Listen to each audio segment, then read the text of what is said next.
வணக்கம். ஒருத்தருக்கு வாழ்க்கையில் ஏதாவது நல்லது நடந்தால் அவனுக்கு நேரம் நல்லா இருக்குது, எங்கேயோ போயிட்டான் அப்படின்னு சொல்லுவாங்க.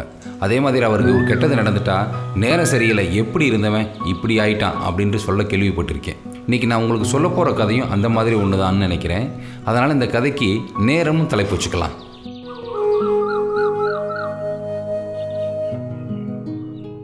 தான் உண்டு தன் வேலை உண்டுன்னு ஒருத்தர் வேக வேகமாக வாக்கிங் போகிறாரே, இவர் யாருன்னு நினைக்கிறீங்க? ஆளை பார்த்தா உங்களுக்கு தெரியாது. ஏன், இவர் இருக்க துறையிலே இவர் நிறைய பேர் பார்த்ததில்லை. ஆனால் இவர் பேரை கேட்டால், ஓ அவரா, பெரிய ஆளாச்சே, அவர் பார்வைப்பட்டால் போதுமே, இன்றைக்கி எத்தனையோ பேரோட வாழ்க்கை அவரால் மாறி இருக்கே அப்படின்னு சொல்லுவாங்க. என்னடா ஓவராக பில்டப் கொடுக்குறேன்னு பார்க்குறீங்களா? இவர் இருக்க இண்டஸ்ட்ரி அப்படி, அதாங்க சினிமா இண்டஸ்ட்ரி.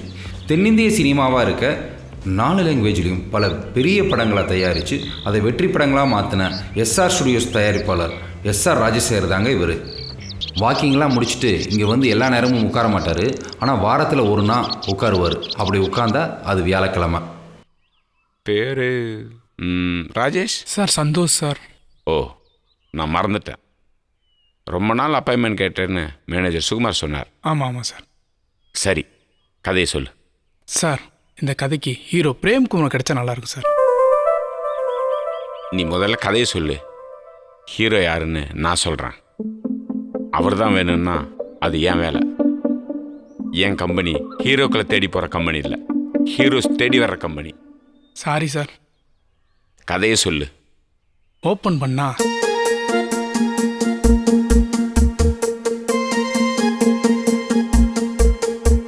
இது எல்லாருக்கும் பிடிக்கும் சார். அந்த ஹீரோ வந்து மீதி கதையை நான் அப்புறம் கேட்குறேன். சார் வரேன். இப்படி தாங்க ஒவ்வொரு வியாழக்கிழமை காலையும் ஏதாவது ஒரு புது இயக்குனர் இந்த பெஞ்சில் வெயிட் பண்ணுவார். எஸ்ஆர் வாக்கிங் முடிச்சுட்டு வந்து அடுத்த 30-40 நிமிஷம் கதை கேட்டு ஓகேன்னு சொல்லிட்டாருன்னா அடுத்த 6 மாதமோ ஒரு வருஷத்துலேயோ அந்த படம் வெள்ளித்திரையில் வெளியாகி பெரிய வெற்றி படமாக இருக்கும்.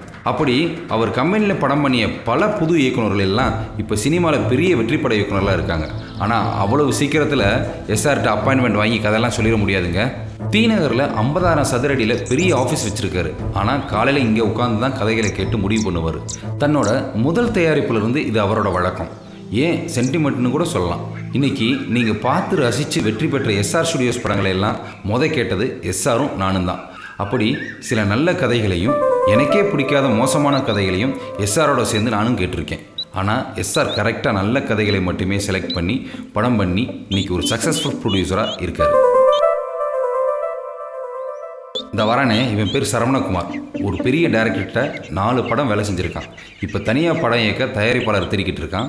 என்னடா ஸ்கூல் பேக்கோட வரானேன்னு பார்க்குறீங்களா? அது அவன் பையனோட ஸ்கூல் பேக்குங்க. டெய்லி சாயந்தரம் பையனை ஸ்கூலில் வந்து கூட்டி வந்து பக்கத்தில் இருக்க கிரவுண்டில் விளையாட விடுவான். அந்த நேரம் இங்கே வந்து உட்காந்து ஃபோன்லேயோ இல்லை ஃப்ரெண்ட்ஸ் யார்கிட்டையோ கதை சொல்லிக்கிட்டு இருப்பான். அவன் சொல்கிற எல்லா கதைகளும் ரொம்ப நல்லா இருக்குங்க. ஆனால் படமாக அவன் ஏற்க நினைக்கிற கதையை கேட்டப்போ எனக்கு உயிரும் பணமும் வந்துச்சுன்னா நான் தான் அந்த படத்தோட ப்ரொடியூசர். அப்படி ஒரு சூப்பர் கதையை வச்சுருக்கான். ஆனால் நேரத்தை பார்த்தீங்களா, இவன் வர்றது சாயங்காலம், தயாரிப்பாளர் எஸ்ஆர் வர்றது காலையில். நல்ல கதை கிடைக்காம எஸ்ஆர் இன்னும் தன்னோட அடுத்த ப்ராஜெக்டை ஆரம்பிக்காமல் இருக்கார். இவன் நல்ல தயாரிப்பாளர் இல்லாமல் தவிச்சிக்கிட்டு இருக்கான். என்னைக்காவது ஒரு நாள் சரவணகுமார் எஸ்ஆரை சந்தித்து கதை சொல்லிட்டானா அடுத்து தமிழ் சினிமாவில் ஒரு பெரிய பிளாக் பஸ்டர் படத்தை அவன் கண்டிப்பாக கொடுத்துருவான். என்னடா இவ்வளோ கான்ஃபிடென்ட்டாக சொல்கிறேன்னு பார்க்குறீங்களா? ஏன்னா 30 வருஷமாக எஸ்ஆர் கூட சேர்ந்து நானும் கதையில் கேட்குறேன்ல, அதை வச்சு தான்.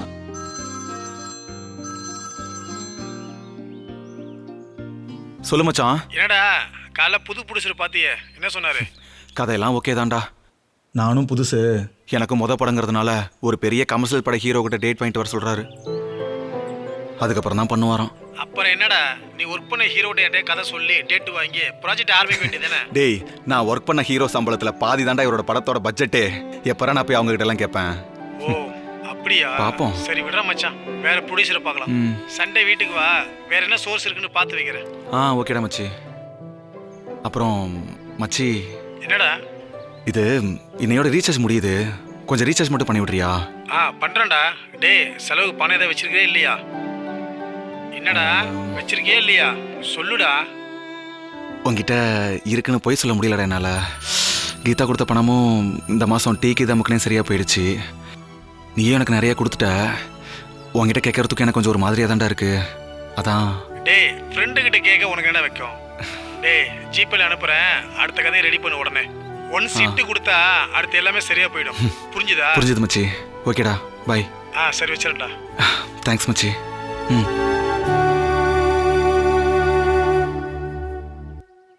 ஒருத்தன் இயக்குனர் ஆகிறதுக்கு என்ன பாடுபட வேண்டியிருக்குன்னு எனக்கு நல்லா தெரியுங்க.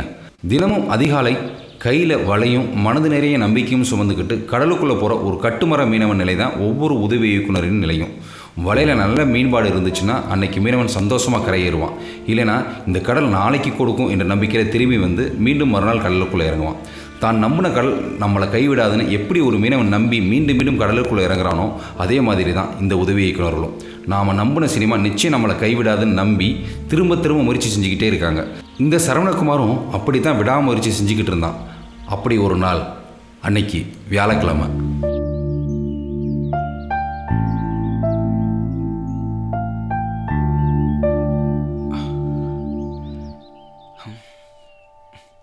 குட் மார்னிங் மச்சி. டேய், இன்னைக்கு ப்ரொடியூசரை பார்க்க அப்பாயின்மெண்ட் கிடச்சிருக்கடா கதை சொல்ல. அப்படியா? அட ஆமாண்டா, காலையிலேருந்து ஒரே டென்ஷனாக இருக்கு. சரி, அதான் நான் உனக்கு கூப்பிட்டேன். டே மச்சி, கூல்டா, நிதானமா பொறுமையாக போய் சொல்லு. ஆ, அவசரப்படாத, எல்லாம் நல்லபடியாக நடக்கும். ஓகேடா. நான், கீதா, மதி எல்லாரும் உனக்காக ப்ரே பண்ணுறோம். ஆல் தி பெஸ்ட்டா. தேங்க்யூ மச்சி. நல்லா சொல்டா. தேங்க்ஸ்டா. தேங்க்ஸ்லாம் எதுக்கிட்ட நமக்குள்ள. மச்சி, நான் உனக்கு மீட்டிங் முடிச்சு கூப்பிட்றேன். பைடா. ஆஹா, சரவணகுமார் சரியான இடத்துக்கு வந்துட்டான்னு நினைக்கிறேன். இதுக்காக தானடா நானும் இத்தனை நாள் தவிச்சேன். இன்னைக்கு எஸ்ஆர் இவன் கதையை கேட்டுட்டு என்ன சொல்ல போகிறாரோ. சரவணா விட்டுறாதரா, சஞ்சு சாம்சன் மாதிரி அடித்து தூள் பண்ணிடுறா. வேணாம் சார்.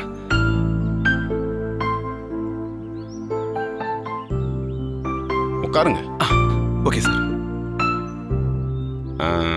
பேர் என்ன மறந்துட்டேன். சரவணகுமார் சார். சரவணகுமார். எந்த ஜோனர் கதை சொல்ல போகிறேன்? Sir, action and comedy sir. யார் ஹீரோ? சார், நான் கதை சொல்கிறேன் சார். அதுக்கு யார் பொருத்தமாக இருப்பாங்கன்னு நீங்களே சொல்லுங்கள் சார்.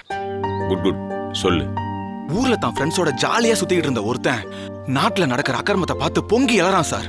அவனுக்குன்னு ஒரு சரித்திரத்தை எழுத முடிவு செஞ்சான். அவன் பேர் தான் பிரபாகரன்.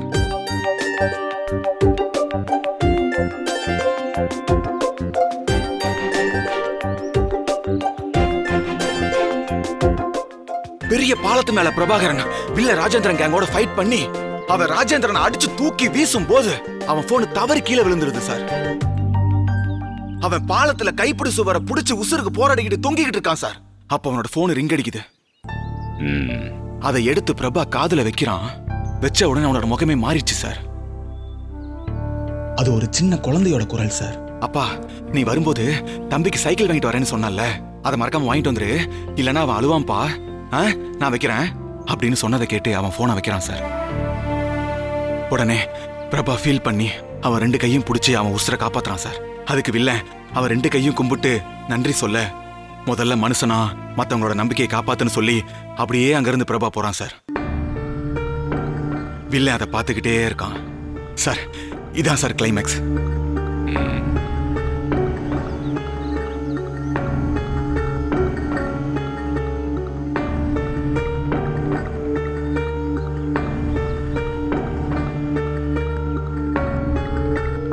வெரி குட், ரொம்ப நல்லா இருக்கு. நாம் இந்த ப்ராஜெக்டை பண்ணுறோம். Thank you sir. Thank you so much sir. சொல்லுங்கள் சுகுமார். கதையை கேட்டேன், ரொம்ப நல்லா இருக்கு. கண்டிப்பாக தேட்டரில் ஒர்க் அவுட் ஆகும். இன்றைக்கே இந்த டைரக்டருக்கு அட்வான்ஸ் பண்ணுறேங்க. அப்படியே ஹீரோ பிரேம்குமார்கிட்ட ஒரு அப்பாயின்மெண்ட் வாங்கிடுங்க. இவரை கதை சொல்ல அனுப்பிச்சிருங்க. அவர் டேட்டு கொடுத்தா வச்சுக்கோங்க, இல்லைனா வேற யாராச்சும் வச்சு பண்ணுவோம். கண்டிப்பாக இந்த படம் பிளாக் பஸ்டர். சார் யார் சார் உங்களுக்கு கதை சொன்னா? ஏன் சுகுமார், நீங்கள் அமிச்ச டைரக்டர் தான். பேர் ஒரு நிமிஷம் தம்பி, உங்கள் பேர் என்ன சொன்னீங்க? சரவணகுமார் சார். சரவணகுமாரா? ஏன் சுகுமார்? சார், நீங்கள் அப்பாயின்மெண்ட் கொடுத்தது சரண்குமார் என்ற டைரக்டருக்கு சார். அவர் பைக் ஏதோ ப்ராப்ளம் ஆகி வர லேட் ஆகுதான் சார். சாருக்கிட்ட எக்ஸ்கியூஸ் கேட்கணும்னு எனக்கு ஃபோன் பண்ணாரு. அதை உங்களுக்கு சொல்லான்னு தான் 4-5 தடவை ட்ரை பண்ணேன் சார். ஆனால் நீங்கள் ஃபோன் எடுக்கலை. என்கிட்ட கதை சொல்ல எங்கள் மேனேஜர் சுகுமார் அமிச்ச டைரக்டர் நீங்கள் இல்லையா? நான் இல்லை சார். அதையா முதல்ல சொல்ல? சார், நான் முன்னாடியே சொல்ல வந்தேன். நீங்கள் அதுக்குள்ளே கதையை சொல்லிட்டீங்க.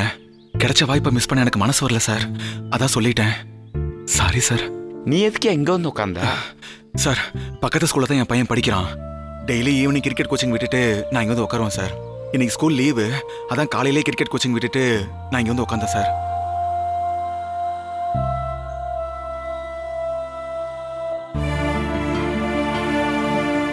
சுகுமார் சார் எந்த டைரக்டராக இருந்தா என்ன, கதை நல்லா இருந்தா எஸ்ஆர் ஸ்டுடியோ யாரை வச்சும் படம் பண்ணும்.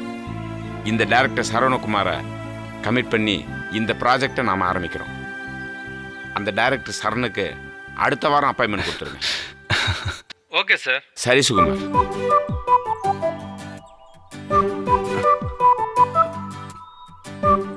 நீ காலையில் 11 மணிக்கு ஆஃபீஸ் வந்துருப்பா. Okay sir, thank you sir, thank you so much sir. ஒரு வழியாக சரவணகுமார் டைரக்டர் ஆகிட்டான். எத்தனையோ ப்ரொடியூசர்ஸை பார்க்க அவன் பல முயற்சிகள் செஞ்சுக்கிட்டு இருந்தாலும் யாராலும் அவ்வளவு சீக்கிரம் நெருங்க முடியாத ஒரு பெரிய தயாரிப்பாளர் ரொம்ப ஈஸியாக சந்தித்து கதை சொல்லி டைரக்டர் ஆனது அவன் நேரம்னு சொல்லாமல் வேற என்னங்க சொல்கிறது. மச்சான் கமிட் ஆயிட்டேன்டா. டேய் ப்ரொடியூசர் அட்வான்ஸ் வாங்குறதுக்கு ஆபீசர் சொல்லிருக்காரா? அட்வான்ஸா? ஆமா. என்ன சொல்ற? நேத்து பேசும்போது ஈவினிங் தான் ப்ரொடியூசர் வராரு, 6 மணிக்கு தான் அப்பாயின்மெண்ட் அப்படின்னு சொன்னேன். டேய் அது வேற ப்ரொடியூசரா, இவர் வேற. இவர் பெரிய ப்ரொடியூசர் எஸ்ஆர் ராஜசேகர்ரா. ஓ சூப்பர்டா, கங்க்ராட்ஸ். தேங்க்ஸ் மச்சான். சூப்பரா மச்சி. ஓகேடா, நான் வீட்ல வந்து பார்க்கறேன். வாடா.